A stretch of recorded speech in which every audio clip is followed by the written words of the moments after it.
Rombanan keiranza lolulata fayyadai gurbaan keiranza lole jajjabi lola daga nagaya angalalata fayyadai.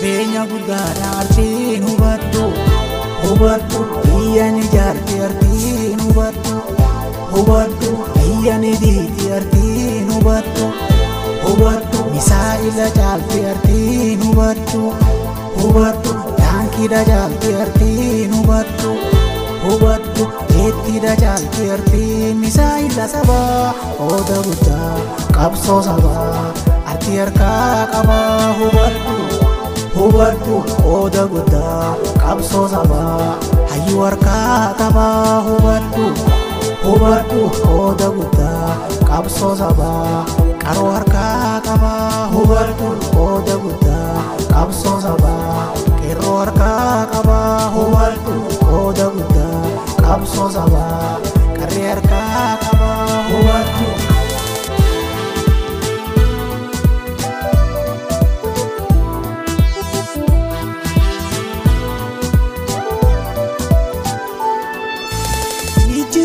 Duba wagartu biyarra artiin imboqanne damsa dabarsura duri hangarra iji dura duba wagartu biyarra artiin imboqanne damsa dabarsura arrasitti jira dagaasitu aadaa yaadachiiftu seenaa wirtuu afaan keenya artistoota qabna.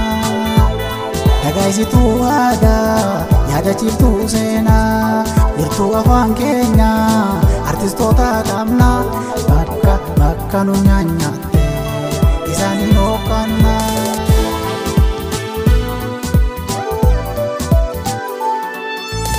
Afaan leencaa keessa jiruuf jiraatanii sirba barreeffaman dhaamsa dabarsanii.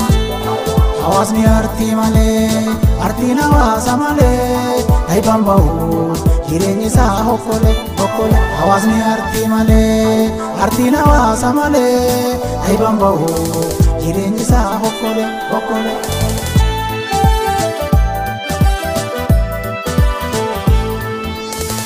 Irra as kunne bu'aa bahii jiru adeemsi jireenyaa har'a fi boru. Irra as kunne bu'aa bahii jiru adeemsi jireenyaa har'a fi boru raajiin dura booda artii malee hin jiru. Daandiin dukkaanarra ifaan nama baasu qareeyyiin duraan hawaasa garsiiftu.